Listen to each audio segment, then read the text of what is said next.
that yes, this is the style they choose to work in. Not everything has to be super produced and expensively produced and produced by a giant team and poured over and thought about. But it does tend to produce really lazy stuff. Like? I mean, most episodes of South Park. Okay.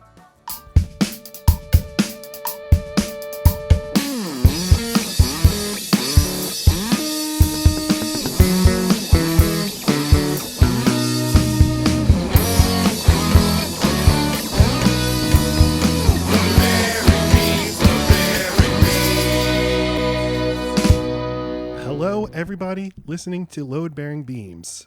No, kitty, that's a bad kitty. My name is Matt Stokes. I did not have a thing prepared. So don't kick the baby. My name is Laci Roth. We are talking today about South Park, Bigger, Longer, and Uncut. Cut. Did you know the name of the movie? Nope. You say it again and I won't. South Park, Bigger, Longer, and Uncut. Is there a high amount of dick joke or sex joke cartoon movies? Why do I feel like this isn't the only one? Yeah, Beavis and Butt-Head. Anyway, continue. What's your question? Well, they do America. Why does every feature film length animated movie that's from a network show need to also be a dick or sex pun? I'm trying to find. They had a different name for it originally that was more like South Park. We fuck you in the hole, in the asshole. Right, hole, more direct. The hole. Oh, it was originally titled South Park All Hell Breaks Loose. Oh. And the MPA said you can't. I remember the story. But you can't have hell in a movie title. And they're like, what about Hellraiser? They're like, no, you can't have hell in a movie. So they said, all right, how about Bigger, Longer, and Uncut? And they're like, that's fine. Can't see any problem with that. Got it. So, yes. Always showing off that hypocrisy. Okay, what a big topic to tackle South Park. Is it? It is, isn't it? Put it on me, bro. Well, God, where to begin? Let's talk first about our respective histories. First with South Park, the series, and then the movie. So you start. South Park, what's your history with South Park? I would have been in middle school, or I guess, yeah. What a good story I've told so far. And all kids liked it, but especially boys. And being the sweet pick-me girl that I was, I would have definitely jumped on that. The sweet pick-me girl. Pick-me girl. Okay. A pick-me girl. Not a pygmy girl. I wish. No. Those are hot. Anyway, yes. So no, I would have. I was cooler than your average girl, but actually I was just... You like to talk about farts and stuff. I did, and I wasn't very attractive, so I got in where I could. But so yeah, to be cool, I watched it, but I also really liked it. And I think I always found it overly harsh. I don't love all the episodes, but I definitely thought it was Did your funny. parents have a problem with you watching this as a young person? Although it started in 97, you would have been 13. So, right. But any objections? I was not a monitored child, so my mom would have not even have heard of this, and if she saw me watching it, wouldn't care. Mm-hmm. Okay. She didn't weigh in on things like that. Okay. Did you see the movie? Yeah, of course. At the time, did you see it in theaters? Well, yeah. There wasn't a lot going on. Okay. They're pre-internet, you go to the movies when something comes out that looks like it's marketed to you. But then once you and I start dating, I'm a big fan of South Park, and watching South Park is something we do. It's one of the good night shows that I watch before I go to bed. I watch every new episode.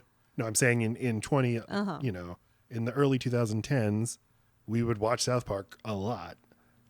Both the back catalog, and we watched every new episode as it aired. Right. And I definitely thought of it as one of my big three shows were The Simpsons, King of the Hill, and this. Okay. All animated. Were your big three? All animated, okay. Yes. Yeah, I always thought of South Park as being smart, as simultaneously delivering the lowest brow, easiest humor while tackling really tricky to navigate topics. Mm-hmm. So I always appreciated that. I don't feel like it's a stupid person show, but then it just it's in the eye of the watcher, I guess. I guess it's for everyone. Everyone? Kind of is, yeah.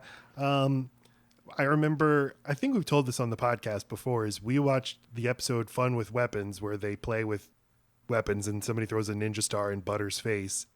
And we were watching this episode and you said, we have to turn this off. I don't It's like too upsetting. And I was like, what are you talking about? It's South Park. It is because no It's one just would dumb listen construction to him. paper. Yes. Okay. Thank you. But And people on movie scenes are just no, actors. I know, but All right. it didn't even seem like a possibility that you would consider anything in South Park like worthy of sort of having emotional feelings about or feeling like it represents something real. Well, it's not the subject matter, it's the delivery. And they are absolutely great at tapping into real emotions, even if it's like, you know, a 211 caricatures of certain types of people. Butters is a very, what is the word? It's not a sad character, someone you feel bad for. Yes, Butters is probably the best realized character on the show who you can like actually attach to in a real way, I think, in a way that so I've definitely fallen out of love with South Park in the past, 5 to 10 years. Mm-hmm. And if I think about why, I mean, politics is one reason, but another reason is when you just compare it to The Simpsons, which it's always compared to. Which is crazy to me. I feel like they're so different. Yes, but just one of these things, one of the big issues with South Park is it doesn't have strong characters. Yeah. And that's actually part of what I was going to say when I don't even remember this being one of your favorite shows, because in my mind you have flawless taste, and this is I don't know, this maybe it's the most accessible show that you like. I don't know. There's something more basic about it, even though it can be very complicated and smart, and I don't know who would be talented enough to pull off a show like this. There's just something not as I know, but if like fully. Hey, Matt, what shows do you like? I like The Simpsons and Seinfeld and The Office and, so the most popular shows in the history of television? Okay. Well, there's a reason. All right. My exposure to... So one of the only characters who actually, I think, is a distinct character and who isn't just sort of, you can just put him into any role. Sometimes he can do this. Sometimes he's doing this. Is Butters. I don't know why I'm saying that other than Butters isn't in this movie. But that's just an issue with South Park. It does not have strong characters. But I guess I do feel like they do attempt to kind of flesh out peripheral characters more in the later seasons, like Stan's dad, who is definitely up there in my favorites of episodes to watch about a certain character. I feel like he has a more interesting interior life. Well, that's the other character I would say that about is Randy, who and that's in later seasons, like kind of becomes like the lead of the show because he's the character that they. Who's Randy? Randy Marsh. Oh, Stan's dad. Okay, don't do that. Sorry, got it. You don't know it's Mr. Marsh. And because like he's the conceit of the show is the two people who make the show, Trey Parker and Matt Stone. Trey Parker's avatar is Stan and Matt Stone's avatar is Kyle, but who they actually realize they identify with is the dads. And I think the older they get, it's like this is the show about the dads. Randy also not in this movie. I think he does say one line. Trey Parker's real name is Randall Parker III. So Randy and I made the him connection. being Trey, the Trey the third. That's why he's called Trey. Got it. Okay, my exposure to South Park it starts in 1997, and all the bad kids in school are wearing South Park shirts, and I'm like, that makes me nervous that they're wearing these shirts, and I don't see it until Christmas holidays of 2001. My brother buys a VH copy of this movie, South Park Bigger, Longer, and Uncut. Your first experience was the movie? Yeah, and it's very meta. The shirts are in the movie. Yes, I'm kind of like it is like the movie, sort of territorial because I love The Simpsons, and I'm like, I don't like that my little brother's watching this filth, but I watch it out of the corner of my eye and I'm like, it's pretty good. And so it's off to the races. Then I watch every episode as it airs and becomes part of my personality. And then I'd say probably until, other people our age, I feel like stopped watching new episodes probably in the 2007 to 2010 range. And we kept going until like 2017. Like I Trump. had a huge gap though. Like I stopped watching after like season 5 and then picked up where? With you. Season 12 or 13. Yeah. Yeah. So I mean it was a completely different show by then. Yeah. And okay. Like after Chef leaves, that's probably when I stopped watching. Okay. So when's that? That was in the night. What's the? Oh, you're trying to tell me. Okay. That was in 2005 or 6. I don't remember the year. But you don't know the season of the show? 9, I believe. Okay. Well, then that's my gap. I guess it's not as big as I thought. I don't know if you're listening to this and don't know what South Park is. Like, do we have to? Why would they be listening to this if they don't know what South Park is?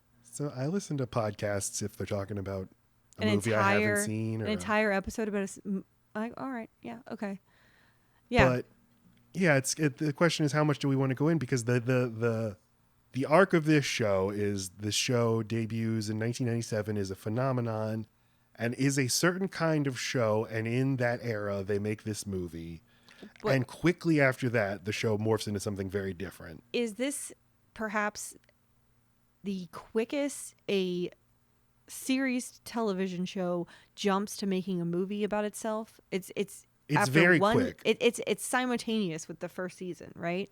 No, they're making it's in production during the production of the second season. Okay. I think comes out between seasons 2 and 3, and by their admission, season 2 is bad because their attentions were so split. But what they said was they felt like this thing's going to burn out really quickly. We need to do this right away. We need to make a movie. We've always wanted to make a movie. Make a movie while this thing is still popular, not knowing this is going to be the rest of our lives is making this show. And Mike Judge was a mentor of theirs, and he made, Beavis and Butt-Head. Creator of. Yes, explodes and is a similar cultural phenomenon in the mid 90s, and then makes a movie like probably a few years after the popularity had kind of crested. Dwindled. Yeah. Mm-hmm. So I think they were like thinking we need to do this as soon as we can. I remember Beavis and Butt-Head Do America being like a welcome, like little revive of that. I don't know. I guess I wasn't a huge fan, but I went and saw it in theaters. Like I don't remember thinking, oh, this is a little late. That ship has sailed, guys. It was definitely it was at the end of its run, and just in terms it's like of a goodbye. Yeah, like Sex in the City, a goodbye show. I thought about listening to our old episode about Beavis and Butt-Head, but I thought I'd get to. That's an episode I'd like a do-over because I feel like I didn't mount a good enough defense. You want to do America over? I do, because I watched that movie like last week, and it's great. Bring it, bitch. Bring it. I probably still feel the same way. I just don't. Yeah, but your opinion was like, these kids have no supervision. Well, I'm sure that's the only thing I had to say. That's what you said, yeah. Okay. Anyway, I'm just saying, it's just like what you're saying about South Park. I need someone to grab onto to really carry me through if we're going to have large doses of stuff. And I think the movie made me realize how much it needed the music videos and the interruption and the tiny spurts of moments. And I think doses were too big. Yes, which could have been an issue, but I feel like it wasn't. I'll watch it again. I'll give it a do-over. Okay. I'm never wrong. Thank you. You're welcome. We have a vague plan to do, like, when we get to 100 episodes, we're going to do the first few movies we talked about on the show. We're going to do them again because I will not listen to. I can't either. I don't even know that I did. I guess in real time I listened to them, but if anyone ever says they want to listen to our podcast, I think I start them at Breakfast Club. Or is that too early? That's too early. That's too early. Where do I start them? I mean, I can't remember. Yeah. People said that to me too. I also tell them not to. Why would you do that? Everything I make, my music, things I've written, like, no, don't do that. That's bad. And we're in marketing, so take it from us. But yeah, people will say, yeah, I figured I'd listen to your podcast. I started with episode 1. No, don't do that. And for that reason, I often will not start other podcasts where I've entered late. I will not go under 30. Yeah, that's a safe bet. Okay, South Park. Oh. Who made South Park? Well, Trey. Randall Parker III As we and discussed. Matt Stone are two guys from Colorado. They both seem to come from pretty well-off families, and they're going to film school at the University of Colorado, and they find each other, and they find that their sense of humor aligns. It just seemed very bro. They are, I mean, Yes and no, because they like musicals, huh? They're They complicated. told a story. They tell a story about when they got when the show was. They had a big like high level meeting with Comedy Central, and they got flown into New York, and the big Paramount execs are like, "Hey man, can we get you some sports tickets, or like you want to go see the big fight?" And they're like, "Actually, we have a night planned. We're going to go see Cats and Phantom of the Opera." And the guy who was meeting with them is like, "Ha, you're so funny, dude. That's that humor you got." And they're like, "No, we actually really like that stuff." No, and that was kind of what I was saying, is that is the weird part of that is the paradox of South Park, that's got very highbrow, intellectual, smart points that it makes, wrapped in fart jokes and fat slurs But that's like and a classic. anti-Semitism. So That's a classic move. Is you try to smuggle in your smart stuff by first appealing. Sure. I'm saying but my first thoughts about the creators of this show, based on the early seasons, would be that they would pants me. Yeah. Like, these are the kind of guys that are going to ask me to pull their finger, but it'll be their dick. Their dick will fart and they'll pants me. I don't see them as that. I see them as like, at the time they were thought of as nerds. Now nerds are everybody. But they're less nerdy than you might think. But like, they like anime and musicals and Star Trek and stuff. So alt. Yeah, I don't even think of half of that as nerd. But in the 90s, it definitely would have been. Okay. And, maybe one assessment you can make of them is that like sort of things have changed and politics and culture have changed, but they have not.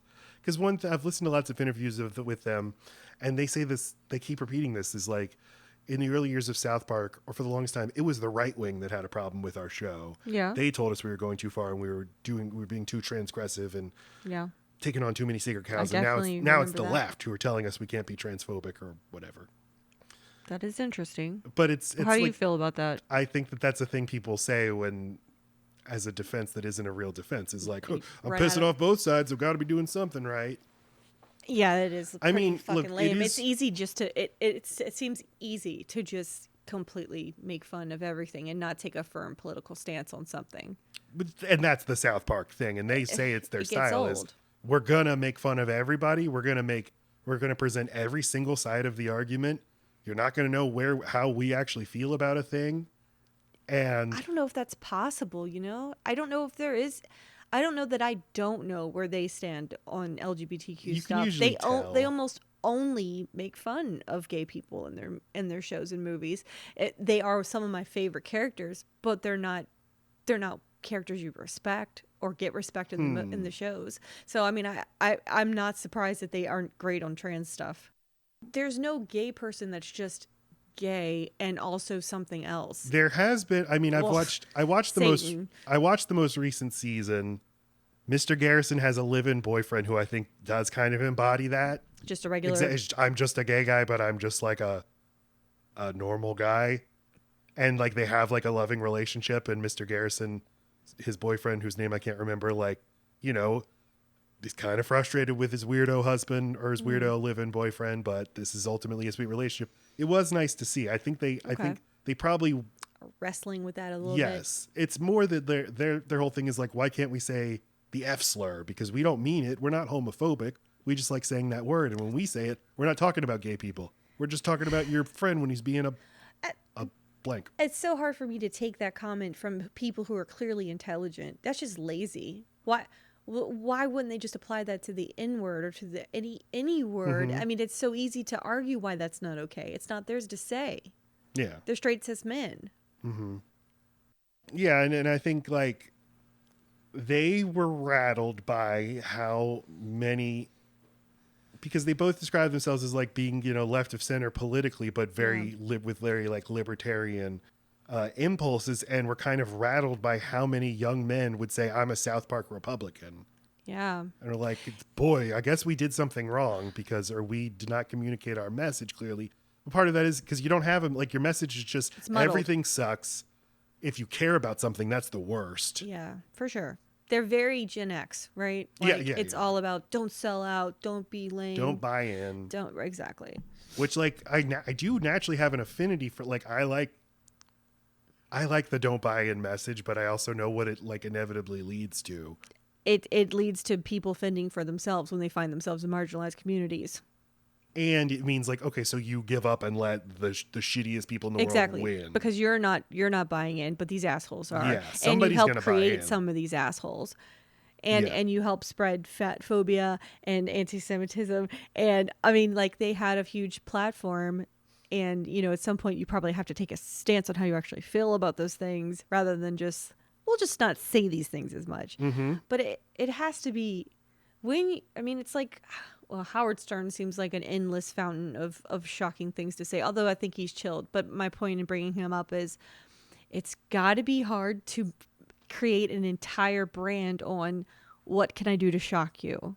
You have to run out of stuff or recycle stuff, or it seems like the hardest thing. I'm sure writing a show is hard for every really good show out there, but they're not there's no big journey for anyone to go on, so every episode's a bottle episode in this fucking town. Howard Stern's an interesting comparison because it is kind of, we must serve the content mill, and it is by choice that they do it this way, but they produce the show in a bare bones way and very fast, but they're the writers, right? There's not a big writing room. So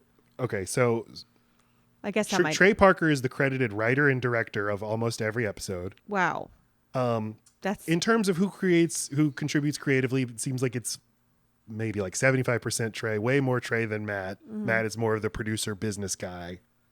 They both, do most of the voices, although even there, it's like Trey does almost every male voice. Matt does Kyle and Butters and Kenny and some incidental voices, but it is almost all Trey. And they have a writing staff and they have an animation staff, and like there's tons of people who work on the show, but if you compare it to any other show, if you compare it to The Simpsons or Bob's Burgers, it's dwarfed in size.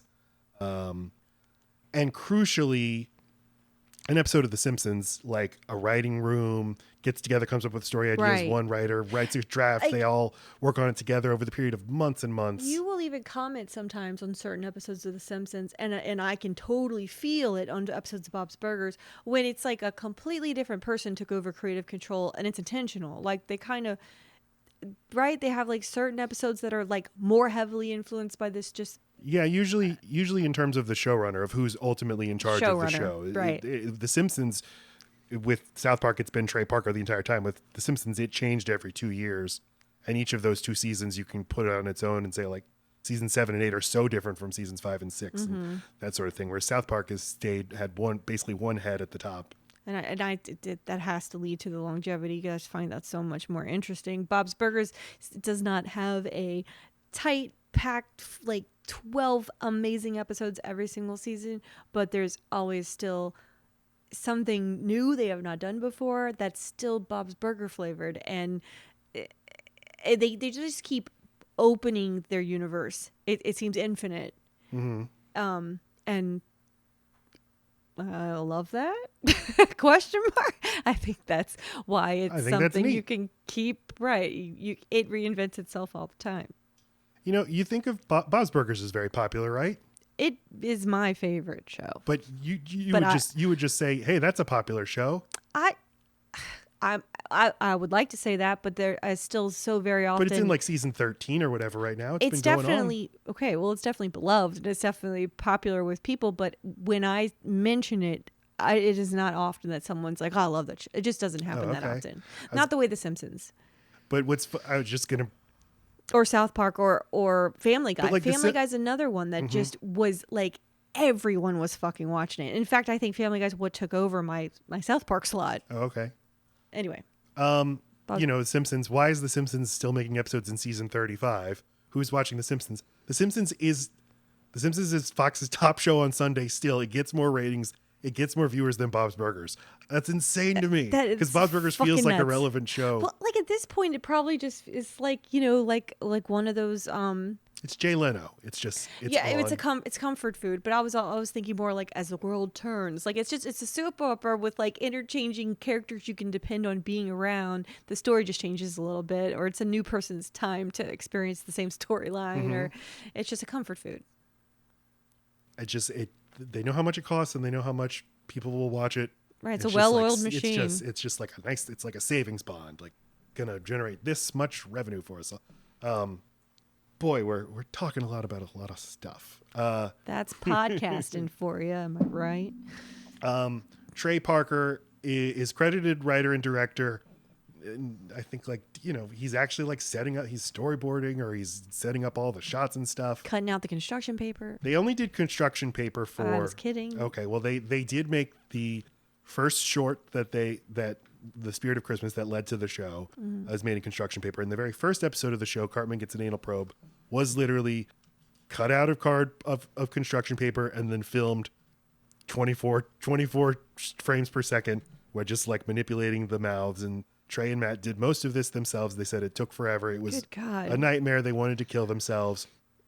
Then the show got picked up and they're like, what are we going to do? We can't do this. Can we just find a computer process that will make this look similar? And they do. And it looks way better than the first episode. The first episode looks charming, but they've been doing it that way ever since. And they because it was made digitally very early on, they were able to remaster those early episodes. And I recently watched some of them in 4K and I was like, Jesus, this looks identical to the current episodes. And I even started to notice stuff that I've seen these episodes a billion times. I'm now noticing there's construction paper texture everywhere. Stan's hat, you could see the little, I never noticed them before. So yeah, South Park Mania takes off 97, 98. They make the movie and here it is and we'll talk about it. Oh, good. I hadn't watched those early episodes in 15 or 20 years, but I watched season 1 to prepare for this. I did absolutely nothing to prepare for this. I do nightly watch King of the Hill and Bob's Burgers, and I feel like that's a service to this show. It has to be. Again, I don't see how it could be. Not be. Because I was like, God, how bad is it? There's going to be so many, cringy F slurs and R word slurs and just the humor won't hold up.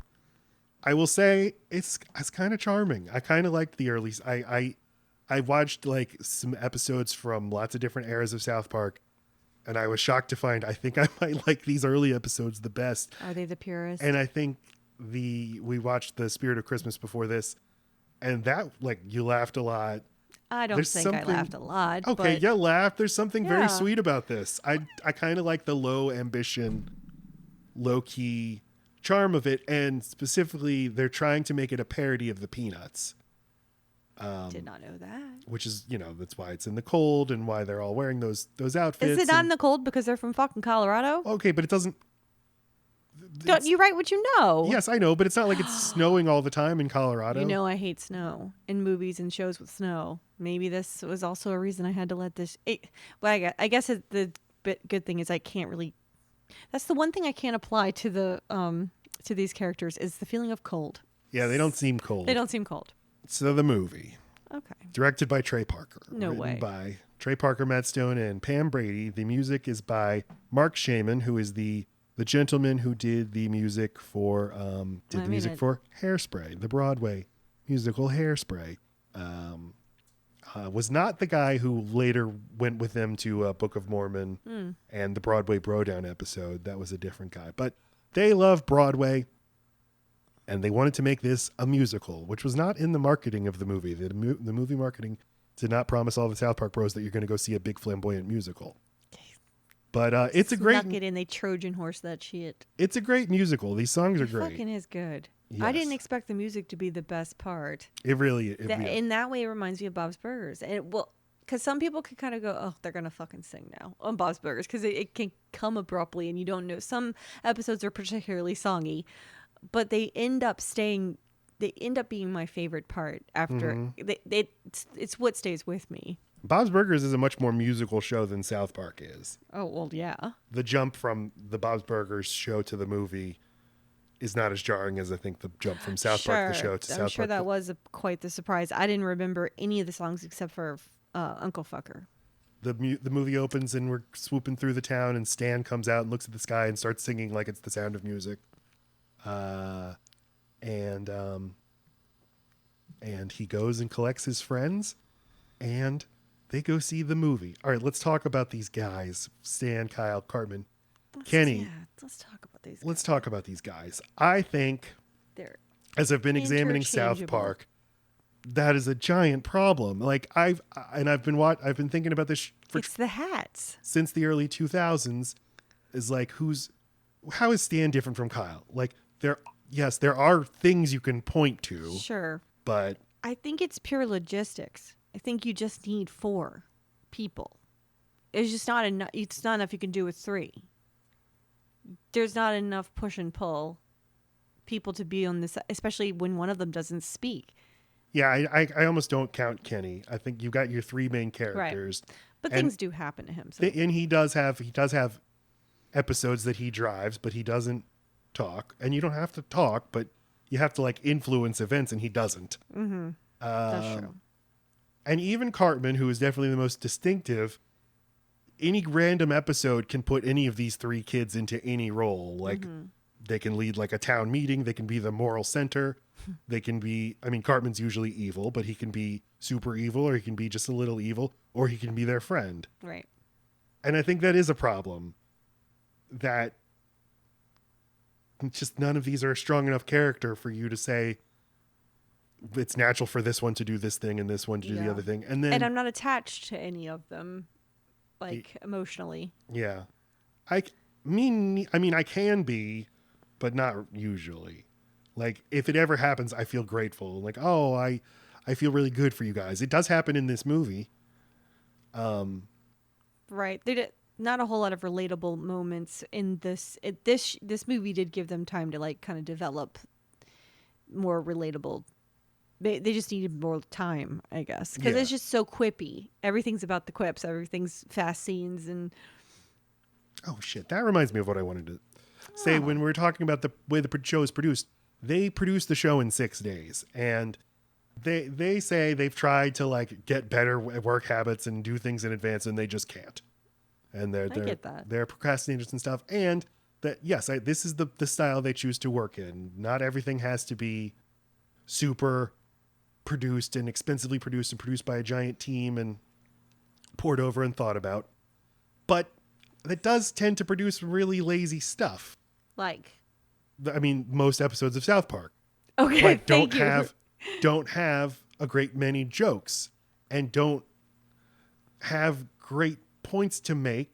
And so we'll just kind of keep making them again and again. And we'll just kind of return to the joke over and over again, which is a form of comedy. It's going to be funny one time, then it's going to be obnoxious, and then more obnoxious, then even more obnoxious, and then funny again. And that is their style. Mm-hmm. But it's also nice because it means they don't have to be very creative. Yeah, it worked for them, didn't it? Repeating the joke. Well, and not every show is so merchandisable as they were. So maybe that allowed them to be okay with their lazy style, because like they're selling shirts no matter what. You know what I mean? They just need, the characters end up representing like a counterculture, like a fuck you, mom, I say curse words, you know, like you just need a show so you can also sell the shit. You just need a show so you can also sell the shit. Bob's Burgers isn't that way. Everyone's out walking around with Bob's Burgers. It's like The Simpsons and I guess Beavis and Butt-Head kinda, but they're just very. You're saying they're allowed to be lazy because maybe it they're makes allowed money? to be a little lazier. Yeah, I don't know, because they had 2 revenue streams. I mean, yeah. And they never expected to last as long as they did, so it's like every year is borrowed time. Like, fuck it, this formula's working. I'm not trying to dazzle anyone. If we don't have them by now, we ain't. But they do care. I mean, they're definitely lazy, but I don't think it's because of the incentive of we're going to make money no matter what. I think they want to do a good job. They just can't. I mean, they're at their limit with talent and limit with ability to let go of the control. Yeah, and willingness to do it any other way than the way they do it. Well, it sounds like Trey. It sounds like a Trey issue, right? So it's like they're working within the confines of like a super controlling creative person. Mm-hmm. Who's the writer, director, and most of the voices. It is what John Lennon would make if he were to make a cartoon. Sure. Right? What? It's going to be very much what John wants. And if he can't do it, it's not going to get done. You know. And the Trent Reznor. There's a better example. He doesn't have a full band. He's going to do every fucking thing. So you're going to get what you get. And it's going to all be Trent. Yes, but he crucially gives himself years and years and years to make an album. But when they take a lot of time, like with this movie, the results are good. So when I was kind of watching all these South Park episodes recently and thinking, how could South Park be better? one, take more time. Two, I think the episodes should only be 11 minutes long.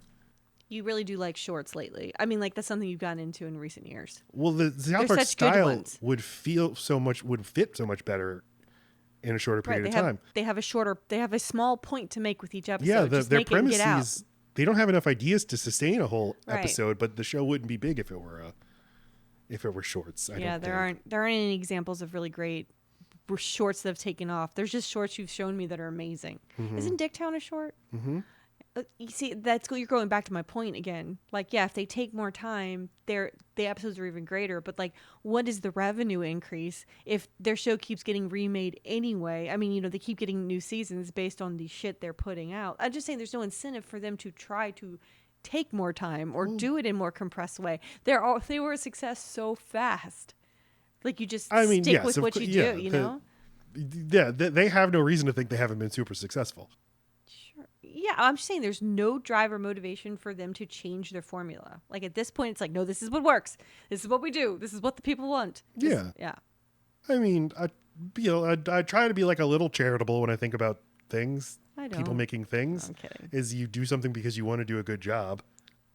Wait. Well, I'm not being charitable. I think it's a really human, relatable thing. Like, yeah, but at the end of the day, it's still your job, right? You got all that living to do. Life's work. Who gives a shit? You still gotta be with your fucking family and go travel and enjoy all your goddamn money, right? Maybe they're smarter than you. Maybe. Yeah. All right. The third thing to fix South Park, broken thing, is and this might be the most blasphemous of all. The third thing is there should just be one more actor, and that actor should play Cartman. Oh. If Trey plays Stan and Matt plays Kyle, just get one more person to play Cartman, and now these characters don't mush so much together.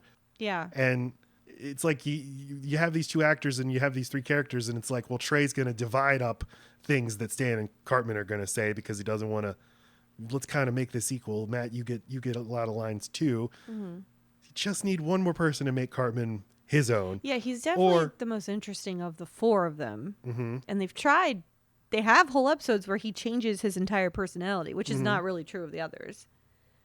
They do, but Cartman's the one. He's the memorable. He's the strong one who they have many episodes where he turns good. Exactly, that's what I mean. He has such a strong personality that when it changes, it's memorable. Mm-hmm. So he's the one that seems like he could be the most complicated. What an interesting thing if they could find a way to harness that mixture of two sides of his personality in every episode, rather than it being a whole arc for one story, one narrative. I agree with you. You're welcome. Wait, but his voice, I guess I would miss the voice. It's always distracting when a character's voice changes. I guess, yeah, I'm not saying now they need to change it. I mean, go in a time machine. Okay. Or if you were starting over, that would be a thing I would change is you need, one, there just needs to be more different voices on the show. Yeah. It's distracting how many of them are just Trey. But of your main characters, I really think just having a third person would really help. Is it unfair to expect a little more gender equality? I mean, that sounds like a weird statement already and didn't even finish it coming out of my mouth, but all the female characters are peripheral characters who have interesting things about them, but one's common trait is that they're a nag, Stan's mom, one's is that they're a whore, Cartman's mom, and one's that they're the love interest, Wendy. So and then annoying sister, Shelley. And Kyle's mom, who's the antagonist of the movie. You said Stan's mom. Oh, I meant Kyle's mom. And there's one female voice for the whole show. Stan's mom, I can't even pitch. I can't. No, although the movie is way more the moms play a much bigger role than they do in the series, which grows to be way more about their dads. That's true. So what's your question? Well, just I feel like that could have added more depth to the show. This is a show for the boys. Exactly. There's only half the fucking globe. So, if you want something a little bit more depth, maybe throw in some other genders. Mm-hmm. They have been trying in these recent seasons. Oh, I meant to tell you this. They retconned it so that Token, his name is actually Tolkien. And they've been saying Tolkien the whole time. which is a funny joke. And now suddenly, whenever they say his name, they say Tolkien. They made like that the premise of an episode. Like, what are you talking about? His name's always been Tolkien. But I notice he's much more prominent in the show. Wendy seems like she gets maybe like an episode a year. But yeah, no, it's she's never been interesting though. Like it's there's the nothing. boys show. Yeah, I got it. Okay, well. And boys don't want to watch girl stuff, but girls will watch boy stuff. Why am I even on this podcast? What do you mean? You don't need me. It's a boys show. Well, you're a woman. We're talking about boys and girls. Oh, that makes sense. But like, there's not any. I mean, maybe Lord. Is Lord even a funny character? I'm just trying to think. Like, there's not any. I guess I would count it even if they weren't a main character if they were at least funny. But the only person that I ever quote would be, oh, guess what? Kitty's sleeping with Mama tonight. You know, is the slutty, crazy Carmen's sex positive mother. Mm-hmm. She's the only quotable one of all of them. If there were shut down or Shelly's funny. I think Wendy's funny, and I think Bebe's funny, and I do there's, like there's not the mayor. The Hooters episode. I forgot about that one. Or was it called Niblets? Yeah, something like that. Nuggets. What was it called? I don't know either. But just that there would be a pre-teen Hooters is so fucking disgusting.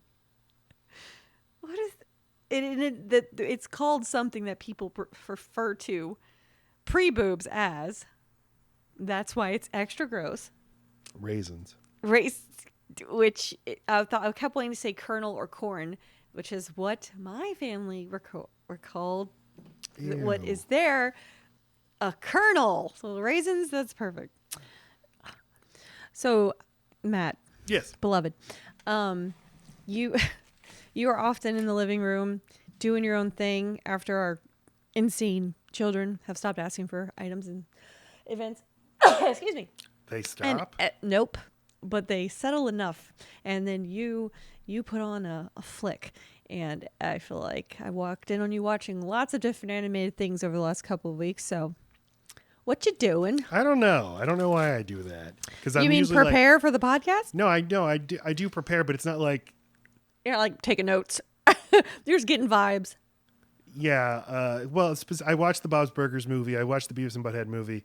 I was just trying to get an idea of other animated shows making the jump to movies and what you usually expect from them.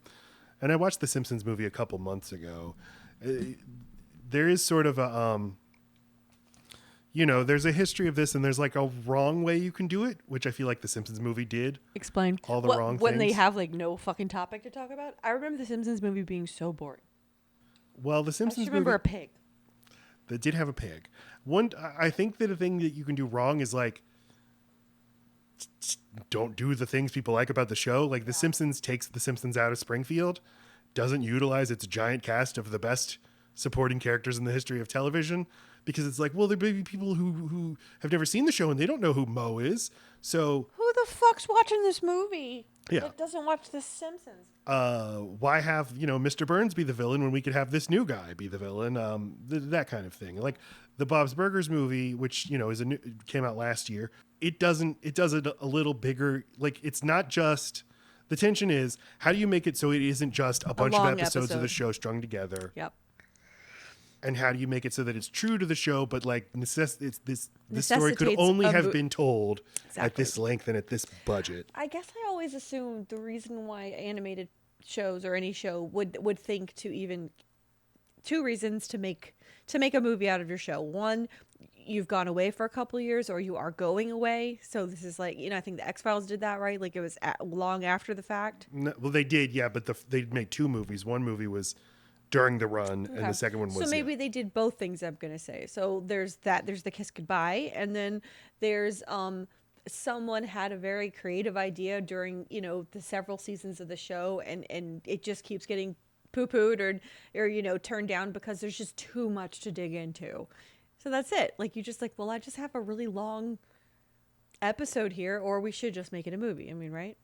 Yeah, that's it. But the South Park movie, which I like it. You liked it too, right? And I think it does the best jump of any movie I can think of in the animated genre because of the singing the music makes it so much more theatrical and clearly different from the show.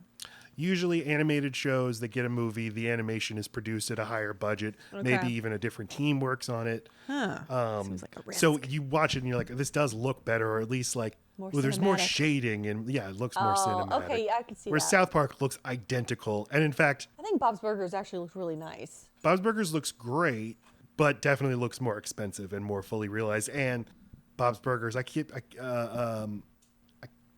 Bob's Burgers characters are very static. They don't move very much, but in the movie they're moving a lot more, or at least it's like we have the budget to make our characters move way more. And the way that that presents itself is people sway their arms a lot. Oh, that's cute. I'm going to notice that next time. I'll pull up the clip.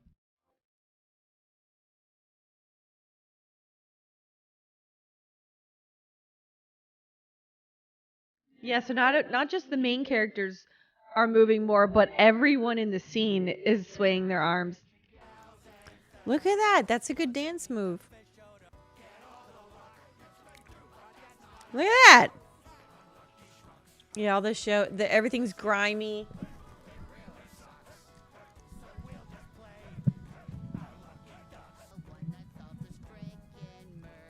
Okay, this is a great example that you've played for too long. But this reminds me of what the Bob's Burgers movie gets right, is that it takes already beloved characters and slightly touched on topics and develops like a whole lore and story around something you would have never given any thought to, because they've definitely mentioned the tickle boat and that it killed that guy that one time in an episode, but then that's what's funny about that episode is they don't ever expand on that. The tickle boat's in this movie, right? What's the tickle boat? The tickle boat is like how I don't remember the movie enough, but I know the tickle boat is in the movie because that's how they get in and out of their right? Like, it's the big boat with the hands that does this. Is that not in this movie? It's Tickles. He tickles the passengers with giant, huge hands. No. Shut your mouth and Google tickle boat Bob's Burgers movie. Okay. I swear to God. Maybe I'm just thinking of underwater shit. Yeah, that's not in the movie. Oh. They simply are underwater at some point or have a boat. And I thought there's a submarine, like a submarine ride that's in Mr. Fishoder's secret lair. Okay, because it was a ride. It was an attraction at one time, and that's the same with the tickle boat. That's what I did there. Oh, okay. But they got rid of it because they killed a person, and they never tell you how. But is that also an issue why they don't use that ride anymore? Was there a death or something? Like, why do they not use that attraction anymore in the movie? Why is it an old retired attraction? I don't remember that part, but it was like it's not in a place where the public can access it, and they were planning to use it to flee to Cuba. No, I know that, but there's got to be a reason why anything's retired. I find that very interesting. Things that are too dangerous, so they stop using them. I love that. Or it's just, it goes to my business water thing. The seedy underbelly of places that are for fun and joy. Where is the death? Yeah, business water. Yeah, one of the grossest things. Should I? That's out there. No. Okay, leave it. Don't say it. Yeah, because either they've listened to the podcast or they haven't. So South Park the movie. Let's break it down. Let's get into the plot. All right. Every time we do this, I'm shocked. The boys. Is that what we do here? That's what I always want to do, and whenever we manage to do it and I listen back, I'm like, yes, good. Oh, okay, well then do it. But I could be wrong. Why don't you make an outline? Because I won't follow it. I do make outlines and then I don't look at them. Just for this part. Just so when we go on a tangent, you go back to the outline to tell us where we were in the movie. That's the part that I'm bad at, is knowing where we stopped talking about the movie. The place we stopped was minute and a half. Well, you know what you usually do is you play the movie in the background. Oh, that's I really right. like that, and you took that away from me. Now all I see is us. They capitalize "and." I don't like that.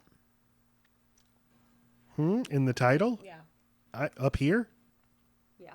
I did that. I don't like that. That's the thing I've done my whole life, is in file names, I have to capitalize everything. Why? I don't know. That's just how I do it. I think that's because Stupid. I think that was like the iTunes standard, and I just got used to that. And so it bothers me to have an uncapitalized word, even if it's and or of. This is your non-dyslexic mind privilege. You could break grammatical rules for your own pleasure because you know you'll not make those mistakes when you're actually writing professionally. I would never make that mistake. I cannot trust my brain. My brain needs to see everything. Okay, so the kids go to the movies. They see Terrence and Phil at the movie, and the movie presents it like this is the first time the kids have ever heard these curse words. Pause. Hey, growing up, did you ever call curse words swear words? Never. But most people do. Yeah, I think But it's not a religion. us. Yeah, I think curse words are religious because it's a curse. So I think that maybe is why in the South we say curse words, not swear. Because we're more afraid of God? No, because the South is more religious. Well, yeah, so but these are the words. I guess I do think it's. I mean, you're probably right because it's. I know. It does seem. Shut up. It does seem like one of those Southern things, like how, down here in the South, we, when you're a kid, you address your parents, friends, the friends of your parents. You'd call Mr. or Mrs. Mr. or Miss first name. First name. Yeah. And when I would watch TV, and they would say, well, Mrs. Cobblepot or whatever, I'd be like, Parents, that's not real. That's not what you formal do. asshole. But again, we're the exception. We're the exception. And we don't call them swear words, which sounds so fucking silly to me when I say swear. He said a swear It sounds word. like pretentious and dumb and like a little child saying it. We're curse words. Like, yeah, ooh, they cursed. Yeah. They did a curse. What do they say in this movie? Wow, you're such a pig fucker, Philip. No, Addie. Addie. So the question is, do they say swear words, curse words? I feel like mostly they say dirty words. I don't know the answer to your question. That wasn't my question. My question is, do they call them swear words? That's what I meant. What?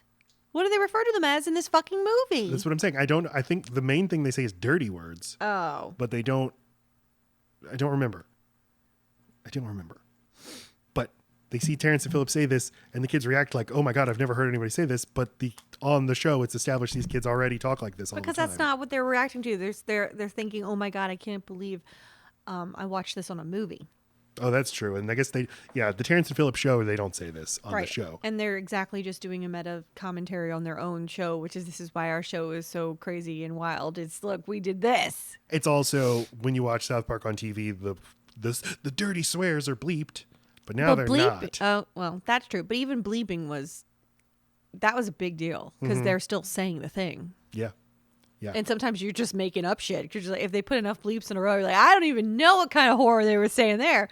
Woo! It's true. I remember in 4th grade, a kid in my class, another kid asked him, do you watch South Park? And he's like, no, we don't get that channel. But actually, it's like, what is it? Static. It's all static on that show, but on that channel, because we don't get it, but I can still hear the audio. So I listen to it. Why are you saying this to me, Matt? I don't, it's a memory. Because it's a memory. It's a little thing I remembered. Isn't that nice? That some kid would listen to it rather than watch it? I don't actually believe him. Oh, I see what you're... Yeah, but wait, why would you lie about that if you still have to, like, produce receipts on that? Like, oh, yeah, no, then tell me what...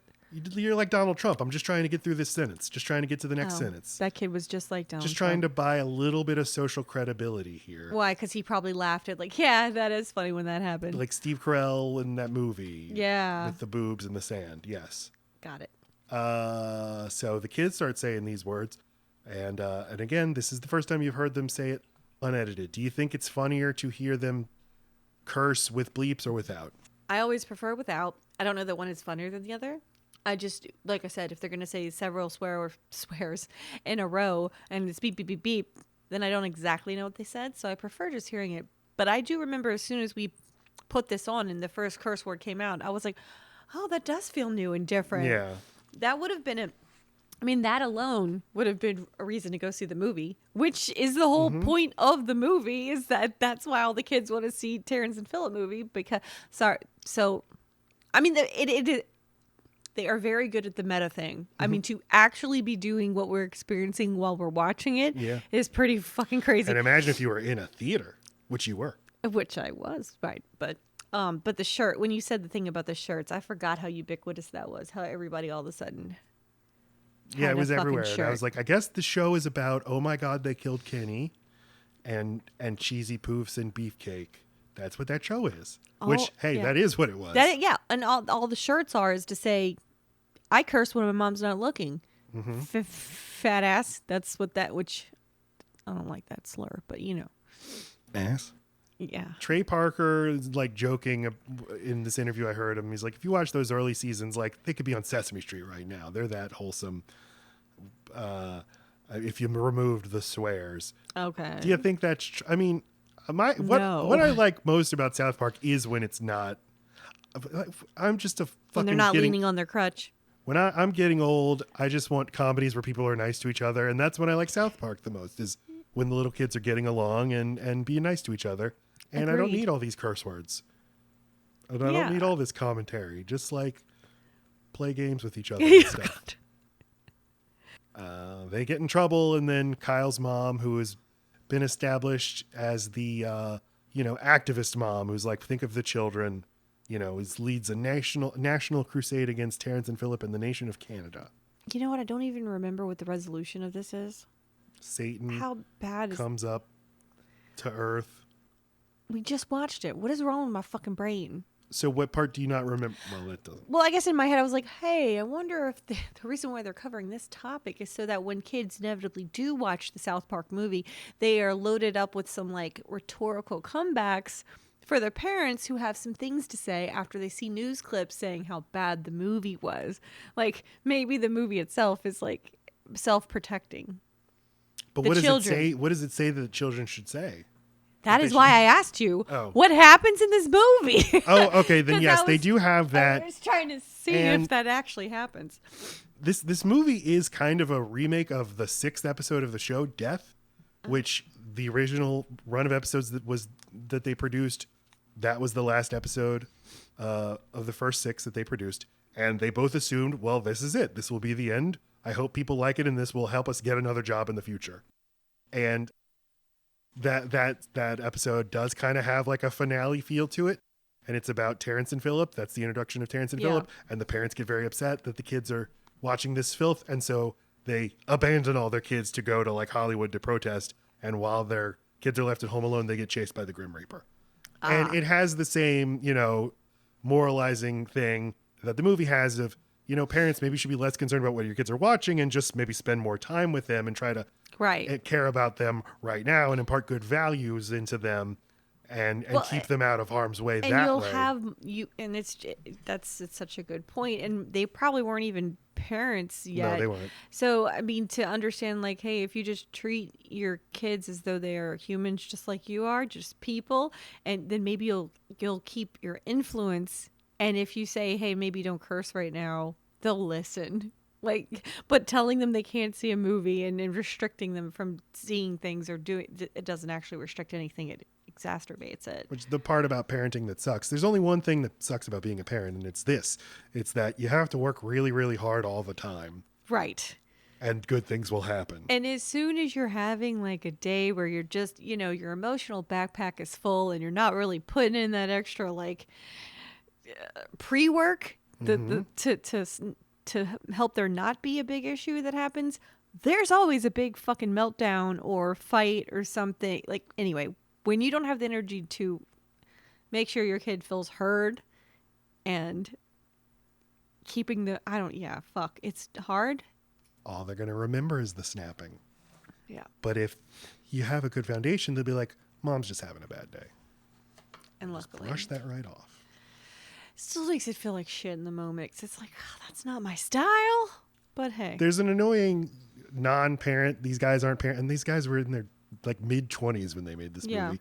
Prime parenting age if you're in the South. Parents just use TV as a babysitter for their kids. Which okay, was I supposed to respond? Your response, Laci. I do recall that comment. Responded to. There you go. Now back to you, Matt. Oh, that just annoys me because like parents have to work. Parents have to do stuff. Life is hard. Of course your kids are going to watch TV sometimes. Well, the only difference whenever we had a small person interested in entertainment that wasn't us is the fucking iPad. But people always had shitty comments about screen time and whatever. It's like, you fucking entertainer. I'm busy. It's way worse with screen time. The break is, there's a limit, fine, but I think we all understand when. Yeah, but the like, watch your own kids. Like, watch them 24 hours a day. I mean, they're boring as hell. But like, no kids that entertaining. It's not watch them. It's entertain them the whole time. No one can do that. It's make them feel seen the whole time. But then it's like, but if you're always doing that, then that kid's always going to expect that. That's true. Then you're just making a fucking monster. Yes, every person they go talk to, they're like, hey, why aren't you like paying attention to me? And yeah. Right. And then they're just and laughing at everything I say. Yeah. Fucking nightmare. Yep. I have thoughts and I can't put them in the podcast.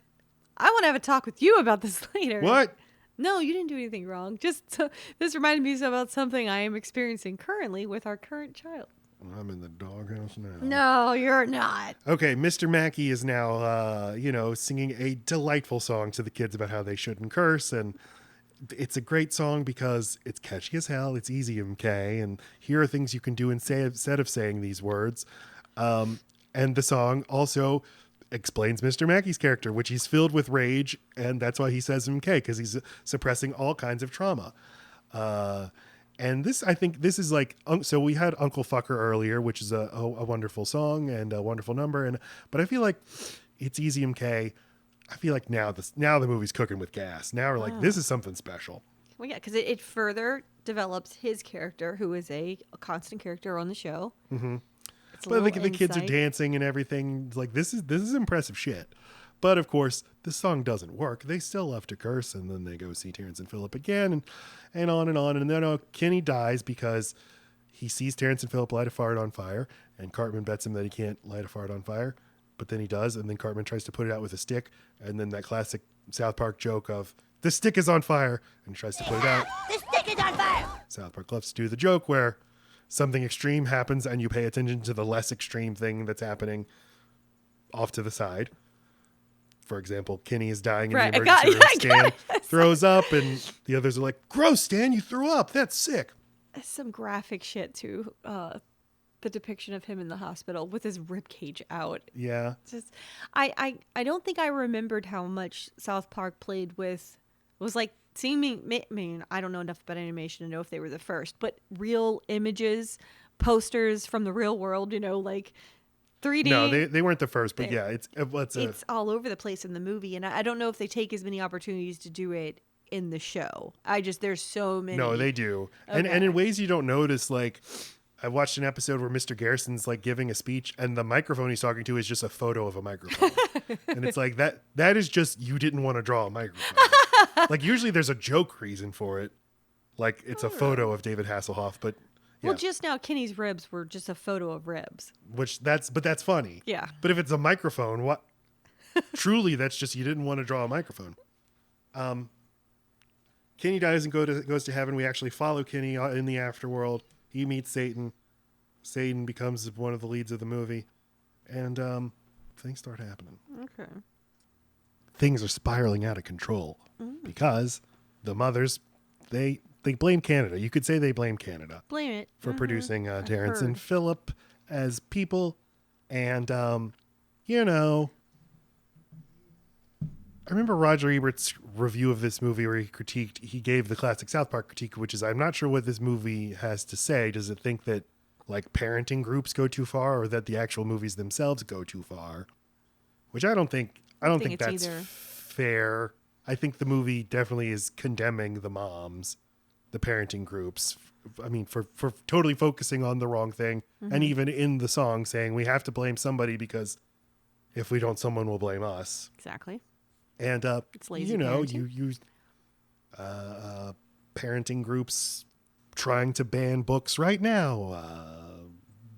We got to stop the libraries from having smut in them because we as parents don't have the capacity to stop our kids from going to the library and checking out materials on our own. Again, just goes back to if you had a good relationship with your children and trusted them and talked to them like they're fucking people, you'd have influence over your kids. Yeah, it's so many of the fucking problems with school and everything is just parents who don't have any kind of relationship with their children making everybody else's fucking problem.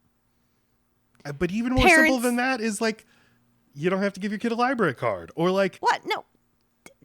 You go to library in school. It goes every Friday. Well, but I'm talking about the public library. But, oh. I mean, yeah, that certainly happens it happens in school libraries too. Yeah. I would be surprised if one of the hardest jobs in America right now has got to be being a school librarian or being somebody who's in charge of picking the books that are going to be in the school library. Yeah, that sounds thankless as fuck. Our kid found a book and was reading it yesterday as a graphic novel. Had a trans character in it. Had a elderly lesbian couple. Had non-binary person in it. And our kid was gushing over how, I don't know, just nice it is to be included in the library book, like in a public school. I don't know if we should call out. This book was in the school. Yeah, this is got it from. And this school is New Orleans High, right? Yeah. Yeah. Home of the Dolphin. Mm-hmm.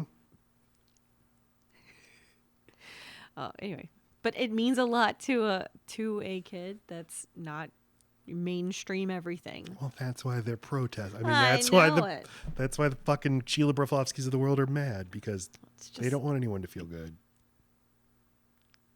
I mean, that's not actually. I mean, no, that's part of the reason why. They feel out of control and they don't understand or have the capacity to change their relationship with their kid or do anything different as a parent. So the only thing they can do is blame everybody else for. And probably think, no, I do have a good relationship with my kid. Yes. My kid's going to get poisoned. My kid's going to hear the weird code words that are going to like change their programming. Again, that's like thinking so little of a freaking child that they can't understand who to believe and who not to, even if they go down the wrong path for a little while. Like, if you trust your parents, you'll bring that to them. And, like, if their parents, like, maybe you'll think about it.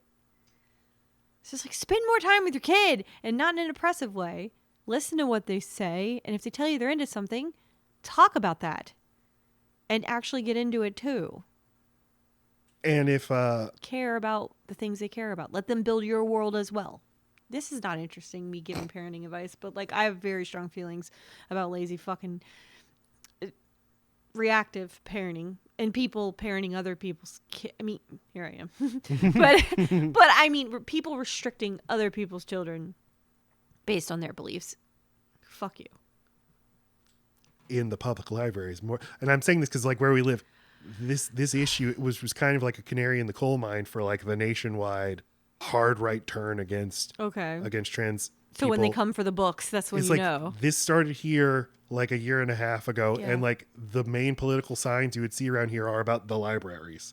And it's most people, it's people being like, we don't want any smut for our kids. Right. But this like, boomer don't want a groomer. But it's like, you don't have to go to the library.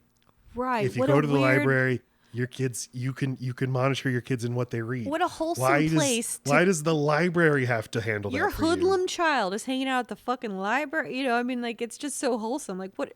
Oh, I know. Yeah. That's so silly. I mean, that's the other thing is, like, you think that's where they're going to get this information and not, the device they carry around in front of their face all day long. Right. Where you can find out anything. But it's government, right? Like, you can say that you can make it political because there is something the government could technically do. Yeah.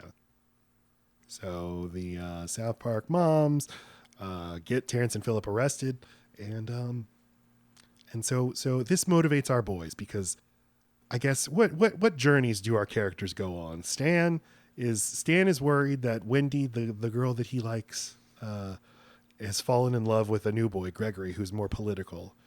What do you think of Gregory? Let's watch Gregory. Thank you.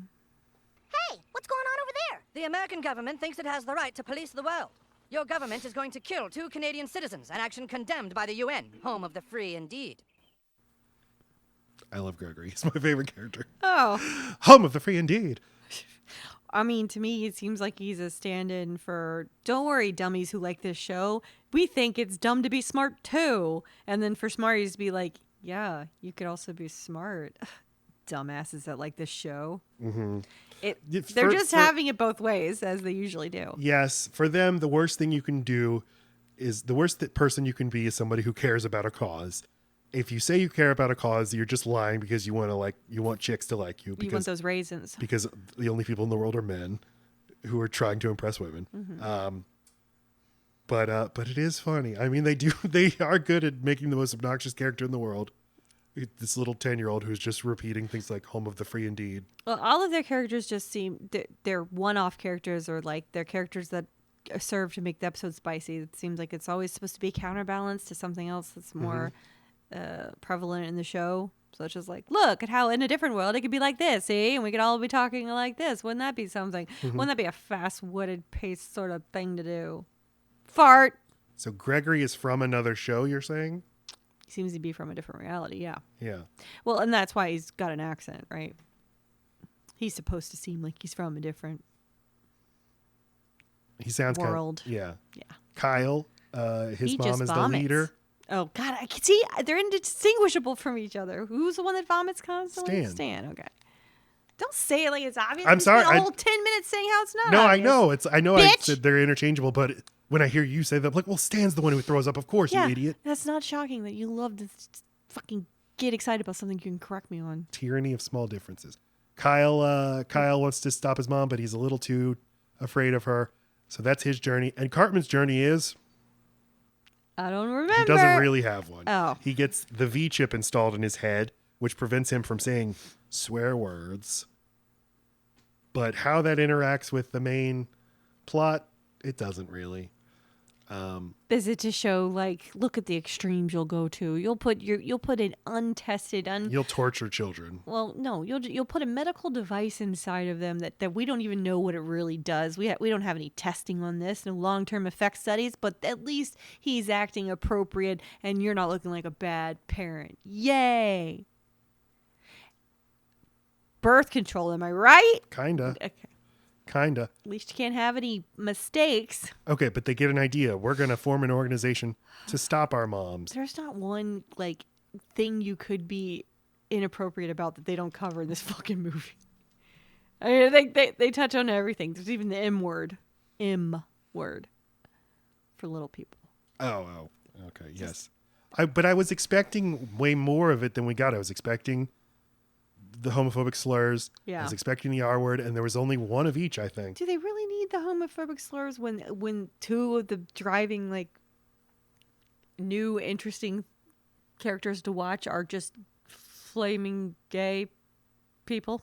Big Gay Al and... Not Big Gay Al. It's, Saddam Hussein and Oh, and yes, the yes, devil. yes. No, but don't... Should I say flaming? I don't mean it like that. I mean, like I mean it, but not. I think that's fun. Maybe that's not a word. Yeah, but in the use. 90s, everyone was saying it all the time. I mean, straight people were saying this word all the time. Yeah, that's divorced not. from what they perceive as I'm the saying homophobic right now, intent. is that a word I should be saying? Flaming. I don't know. Maybe not. Oh, sorry. I don't know the answer to that. Okay. Well, then I just won't. They're going to start an organization, and so they start singing a song, What Would Brian Boitano Do?, which is a callback to the Spirit of Christmas short, where Brian Boitano comes and helps the kids. So they sing this song.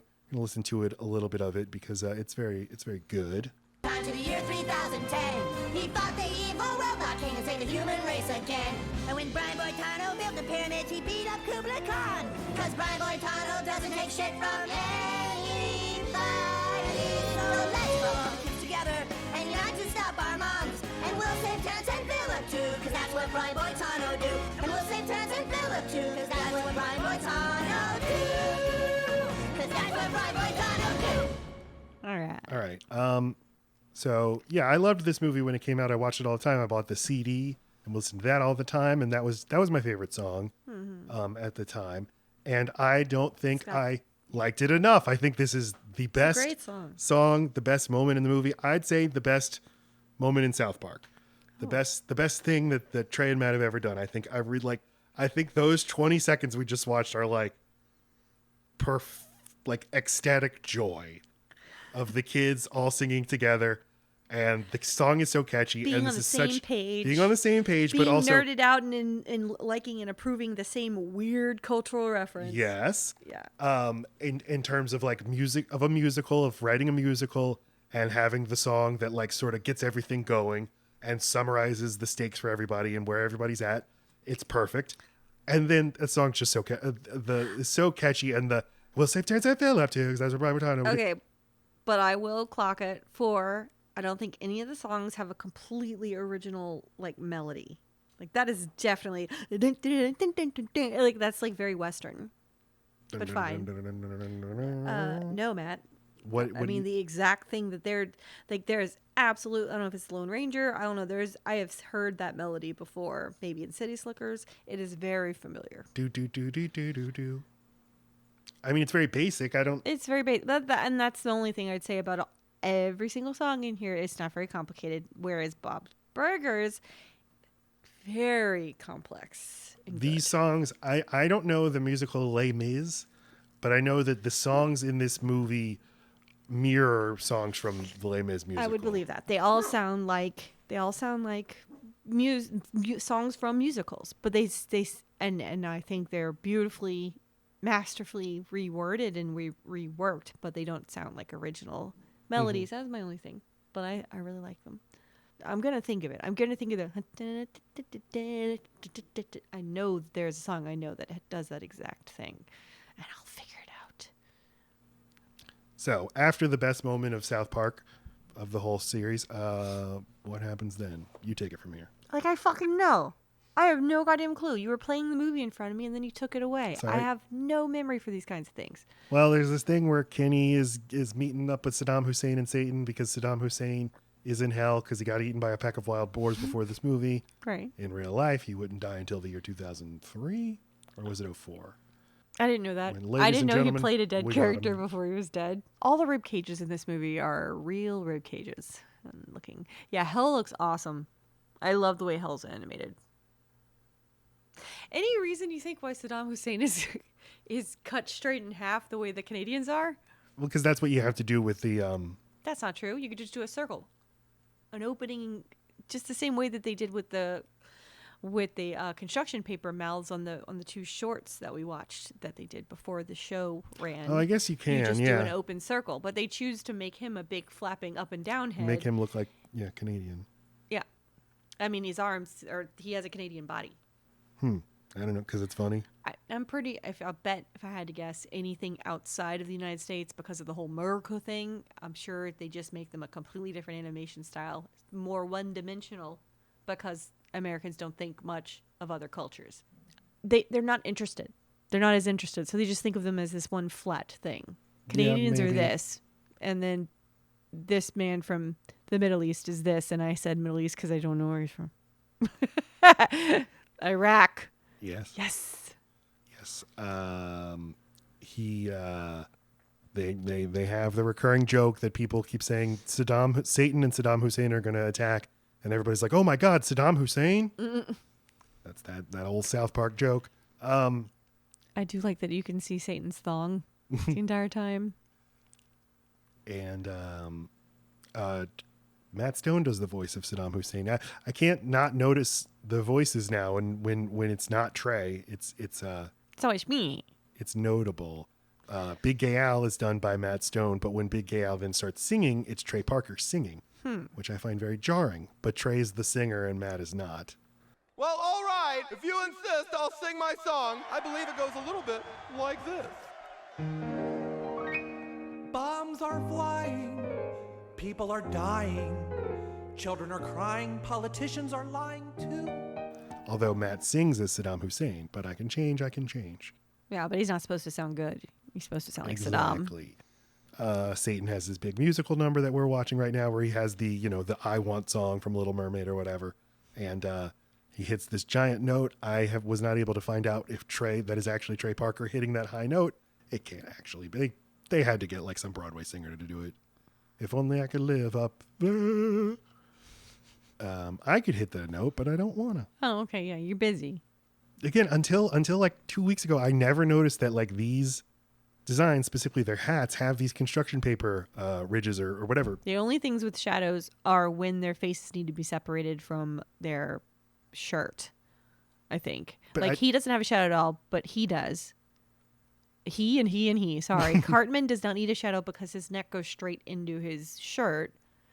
Where the other boys have shadows around their faces because you need some distinction. All right. I don't know. They break in. Terrence Phillip get arrested, get executed. Canada invades, starts war. I don't think you get points for rattling off the actual plot of the movie if you don't. And yeah, you can't just speed run it. I like this movie a lot. I feel like it does lose. It kind of loses. It's 80 minutes, and maybe it's like, you had enough for maybe like 55 minutes. Which is the story of their life, right? Yeah. But I was dreading watching this.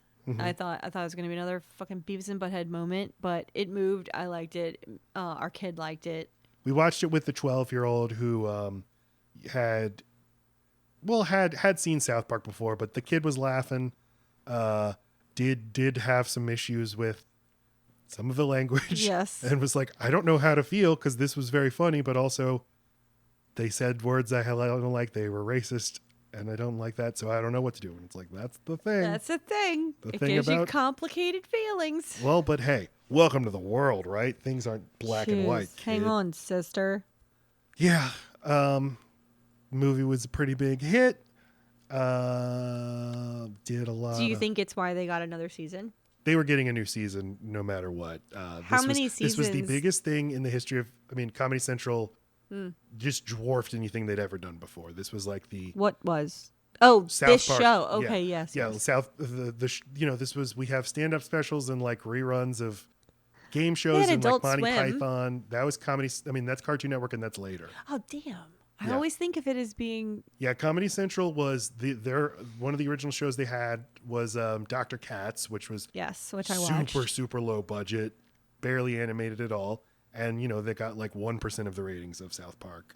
South Park was like, oh, we didn't know we could get viewers like this, Right. and so just totally changed the network. What did they go on to have? Like, what did it give them the ability to also finance other shows that they wouldn't have been able to Yeah, otherwise? that's Like, what is the second biggest right? What's other flagship? script? The other flagship is The Daily Show. That already existed at the time. Jon Stewart would take over, I think, in like 2000 or 2001. But that's the other big flagship. But yeah, what is the second biggest scripted Comedy Central? Well, I always thought it was Adult Swim is where I watched there on that show. God damn it! But now that I know I didn't, I guess I must have just been watching comedy specials all the time.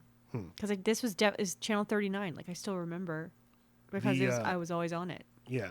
Like the joke in The Simpsons from like a few years before is like, Mr. Smithers says he always watches Comedy Central. I made sure to note that because it was most unusual. But like cable at the time, and cable now, as it still exists, I guess, was like, you get a billion channels, and the people who have to program these channels are like, what are we got to put something on here. I don't know what. So just find some shit. So Billion channels. This is your fucking privilege talking again. I had 41 channels. I didn't have cable. I had the same tier of cable you had, it sounds like. And maybe it went up to the 50s. But I'm talking about like, the 80s and 90s. This is what cable is. Yeah, it's a billion channels, but there's nothing on them. And when you have to program it, you Right, start just thinking going things like, what can we put on here? 27, 39, that's MTV, and they're burned into my head.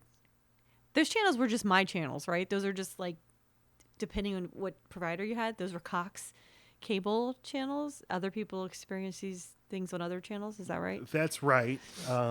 And when you say those, I want to share my own numbers, but then I'm thinking like, this is the fucking Birthdays. This is my birthday or my Yeah. sign. You have a birthday? Oh, see, because MTV was actually channel 48 for me. So weird. I remember 27 in the logo of MTV, but it's not. It's not. I remember being a big giant 27 with an M with a TV in it, and I was like, You know no, what? that was an M with a TV in it. What? But I sort of remember MTV, before I watched MTV, was 27, or maybe VH1 was 27 and MTV was 28. I'm telling you, I thought it was part of the logo. That's how integrated the number 27 is in my head. I don't know. But 39 too. So weird. I think I did some Mandela effect stuff with both of those things. Unless your local cable provider puts little short commercials in between content from those and works in their number. Oh my God, I bet they fucking do. Yeah, of course they do. Well, then that's what I'm thinking. Oh God, I've been marketed to. You have, yes. I love Sick. I love TV. I love TV. I love the history of TV for little weird shit like that. For like you consume this all day and you don't understand.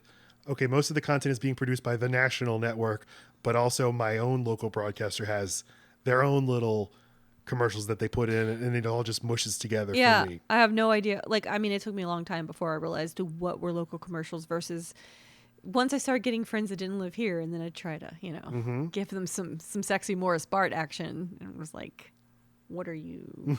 No, that's not my attorney. Morris Bard is our local Big highly billboard. advertised attorney. Like owns a sports team now. He's not owned the sports team. He's a big sponsor of the New front row Orleans seat. Pelicans. Very Those big hair sponsor. plugs.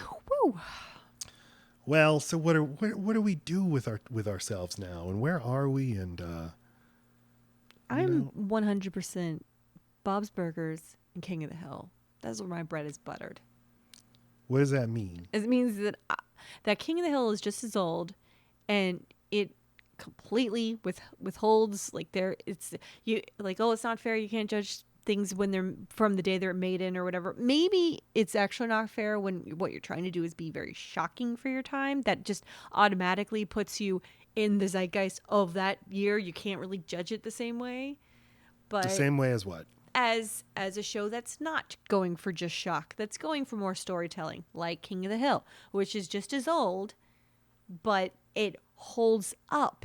There's so much to like. There's so much storytelling. There's so much character developed.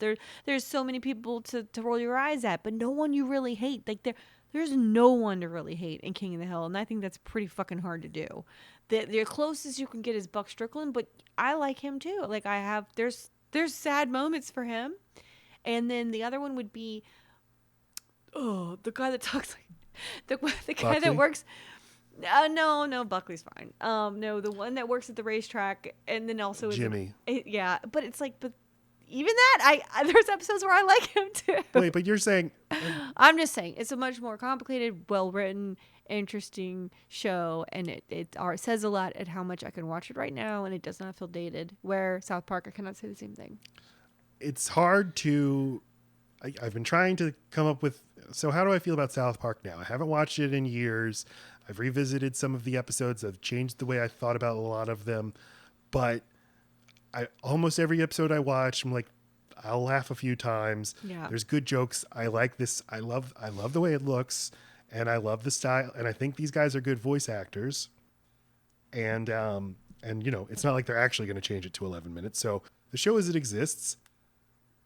Yeah, I wouldn't say this is a great show. I don't know if an episode of South Park can be great just by the nature of how it's produced. Mm-hmm. But I also know that it's they say we're punk rock. And what is punk rock? Punk rock, Right. or one of the things punk rock was a response to like super highly produced and technical rock music of the 70s. Let's Right. strip it down. Let's just play 3 power chords. We're not going to have elaborate production. We're not played by people who didn't take music lessons. We couldn't afford music lessons. It's not like that's a less valid way of making things. But if you compare any episode of South Park to any episode of, I wonder if you even compare it to Family Guy, like how does it hold up? Not as well. And Family Guy's that's another show that just didn't. It's another show based on shocking people and doing things other things, saying things other shows won't say. Like I think American Dad holds up better because it wasn't solely that. Where I feel like Family Guy, another show that had too heavily leaned on being shocking, but still better, I think. When I've watched episodes of Family Guy recently, I haven't. I mean, I'm too embarrassed. Watched to. a handful. I think it does hold up better simply by the craft of making it. Yeah. Because this was produced by a writer's room who wrote, Yeah. who rewrote, who had a long period of time. The animation studio had a long time to work on it. They could refine, even if they're not working on great things. South Park has, by design of how they make it, so little to actually work with. So little tools and that in their tool produces belt. really unique stuff, I was but not stuff that's going to necessarily hold up. Exactly. And I was going to say that. I will say, and maybe because no one wants to reinvent this, so maybe it's just as much as a negative as it is a positive, but it is truly unique. I can't think of anything else that followed it that's like it, and that's interesting because it seemed like something that was going to pave the way. And I'm not saying it didn't, but no one tried to replicate it exactly. I mean, enough that you could be like, oh, that is because South Park walked, so this could run. Yeah. Yeah, I don't know what the comparison would There be. isn't one. It just looks I'm sure like a there have greeting been. card to me. But the counter to all that is none of these other shows we named could do what South Park does, which is respond in very close to real time to something that happens. Very true. And like, yeah, when like the new episode of South Park airs a couple weeks after 9/11 and the opening shot is the kids with gas masks, I imagine watching that in real time would have been like, holy shit. Yeah. And The Simpsons could never have done that because it takes a year to produce an episode of The Simpsons. You're absolutely right about that. Another one is R. Kelly, and another one is right after Cosby. And then, like, there's a bunch of... it was much more your National Enquirer show because it's like, oh, it's going to have the hottest gossip. And, like, they almost have to fold it in if it was a big enough deal. But it could occasionally, like, make you, like, watch it and think, I literally just experienced that today. Yeah. How is this possible? How is it do? Yeah, it's like the nightly That's the news. Trade-off. Yeah, that's a great But that's point. why watching reruns of South Park is not as fun. Right. The daily news is not meant to be digested years later. It's meant to be really important right then. And that the episodes that hold up the best are not topical, are not political, are more character-based. And that's why I said maybe it's not fair to judge a show that is based on the zeitgeist of that time. It is specifically to capture that moment and what's going to push the envelope right then. Once you've pushed it, well, then it's not that anymore. So I think it's probably impossible to compare it to anything else. It's doing what it's meaning to do. Okay. Star rating. I forgot that I do that. Okay. 3.5 stars? I, too, give it 3.5 stars. Oh. I think it's very good. I think it might be the best South Park anything. Mm-hmm. Yeah, probably. Barring some Randy Marsh moments. Sorry, those are still... Yeah, I mean, just, is it a better movie than any episode of South Park is a great episode of television? Probably. I don't know how many episodes of South Park are like great episodes of TV. Purely because they took an entire season to make the movie where they take 6 days to make everything else. Exactly. So, I mean, it just had to be. But hey, like the Spirit of Christmas, is that the best a 4-minute short can be? It might be. No. I think as a 4-minute weird like internet video... I guess I need to compare it to what existed at the time because, I feel like I can think of shorter things that are better. Especially because you recently introduced me to Smiling Friends, which is a lot in 4 minutes. I know that they're longer than that, but think of what they pack into those. Mm-hmm. I mean, shit. They touch on some things. They do. Smiling Friends. Smiling Friends. Hey, subscribe to Max and you can watch it there. Well. Not sponsored. What about your other metrics, like? Rewatchability, that's just your least important one. What do you mean my other metrics? I gave you my rating. Why you need to know? What were your other metrics? I forgot. I don't remember. Heart rate? No. Pace, subverting expectations, rewatchability, vibes. Do you feel anything for Kenny making the chemistry, ultimate sacrifice? No. We wouldn't have gotten to meet the two of the most interesting people if he didn't go to hell. He chooses not to come back to life. Oh, I forgot. I truly don't remember this movie. We just watched it a week ago. Well, that's too much. We usually watch the movie and then record. Right. This is not how my brain works. Yeah. I can't go this long. You even said maybe we should watch it again. Like, I got it. Because that is also how my brain works. I am overconfident in my memory. Sorry. It's okay. Kenny says his first word without being muffled, and he's voiced by Mike Judge. Doesn't sound like Mike Judge because it's pitched way the hell up. Oh, this is one more thing. If you ever look up videos of them, of Matt and Trey doing the voices, they don't actually do the voices are they're digitally altered. No, they're just talking. They're not. I mean, they're doing. Oh, that's fucking when boring. Trey Parker does Cartman's voice, it sounds different, but he does it that way every time. That's why it sounds the way it does. I hate this. But that is a time saver. So again, no, it's not time. It's I can't make myself sound like sure. But it takes a long time hiring a different voice actor and scheduling them to get your shit done in 6 days. So what I'm saying is it's a control thing. It was a good solution to the way they wanted to produce the show. That's not why they did. I mean, they did always did it. They always did the voice. They always did the kids' voices that way. Yes. Because their way of doing things is to not have a big staff doing it. Mm-hmm. So if you can't yourself physically make different voices because you're not that gifted of a voice actor, you've got to find a different method. Yeah. It's still a solution to the same problem, which is I want the complete control. I want the ability to do this fast. What if that voice actor gets sick? I'm not waiting on them to fucking take a vacation or break a leg or whatever. It's a control thing.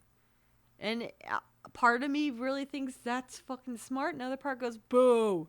But if I had been thinking of this entire episode in the frame of this is what it takes to make the nightly news of animated series. If I'd been thinking of it like that the whole time, I would have been way more generous. Because that makes so much more sense as to why it was important, why it always felt topical, why it always felt comforting. Mm-hmm. It's a comfort show. But in the same way that Jon Stewart, Last Week Tonight John Oliver. And like I've had feelings this week or 2 weeks. I wonder if he's going to put my feelings into words I can't. Mm-hmm. Oh, look, he did. And that is exactly what I liked about South Park after something big happened. Mm-hmm. You couldn't always depend on it, but especially in later seasons, probably like 10 on, you could count on it. Until you couldn't. Like the thing that happened with the Trump season where Mr. Garrison is their stand-in for Trump. Yes. And they wrote and produced, they had an episode that was airing the night after the election that they were 90% through with, in which Hillary Clinton wins. And then she didn't win. And they're like, oh my God, we have, 19 hours to finish our episode. And they said, like, we're struggling to react to reality and keep up with reality. Yeah. And part of that is also, you're growing older and richer and, but once life becomes parody, once once idiocracy actually happens, it's not funny anymore. So even though there's comical moments in his presidency, maybe it was just, we don't actually know if it's going to lead to a lot of death and a war and like really fucked up shit. So maybe let's not make fun of it in real time. Let's take a beat and see what devastation happens because this occurred, rather than like being really off the mark in like just a few short months. Yeah, and sort of if you have a hammer, every problem looks like a nail. By responding to this the same way we respond to everything else, we make it seem more normal or more benign than it actually is. That's what I think that was probably their way of like addressing the gravity of the situation, and still remaining not political, which is kind of hard to do. Yeah. So South Park. There you go. Okay. Wow. Usually an episode doesn't make me like appreciate something more. Wait. Like I usually know how I feel. I mean, I'm not going to say you haven't talked me into certain things, but this might be the first time where I ended up on a different side a bit. Wait, what side were you? Not about the movie. Okay. Not about the movie. I liked the movie. I liked the movie despite itself. Like, I mean, I liked the movie despite the show. The taste in my mouth about the show in general was like, yeah, that ran out of steam. Mm-hmm. But then when I'm like, oh, it was fucking supposed to. It's like saying fucking, the Daily Show ran out of steam. If you're trying to watch shit from 20 years ago, that's not going to be very interesting or funny. Yeah. Everything gets parodied and replicated, and it doesn't mean anything anymore. But it does in the moment. Whereas, 20 years from now, Bob's Burgers episodes you'll be able to watch. Yes. Right. And I was judging it on the wrong metric. Mm-hmm. Boy, I'm smart for talking myself into this. God damn it. You've done it again, Laci. Hey, ladies and gentlemen and everyone else. I wasn't in the microphone. What if they missed all of my key? I had hot takes. No, they heard it. We got a scratch mic.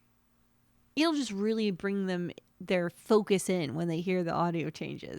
Thank you. No problem. Producer Matt. Listen to... You do this for a fucking living. I'm so sorry I'm asking you to do it for your living.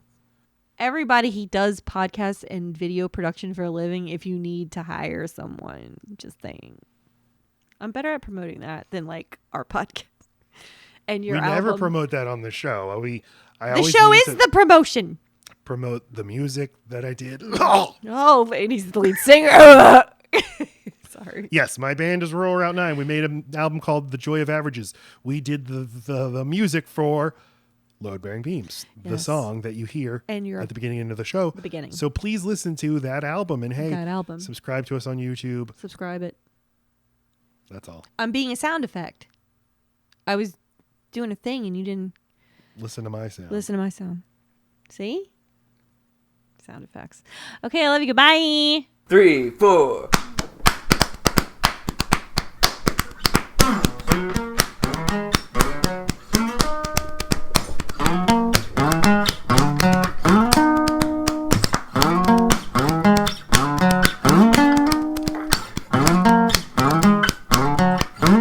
Everybody, love bearing beams, love bearing beams, love bearing beams, love bearing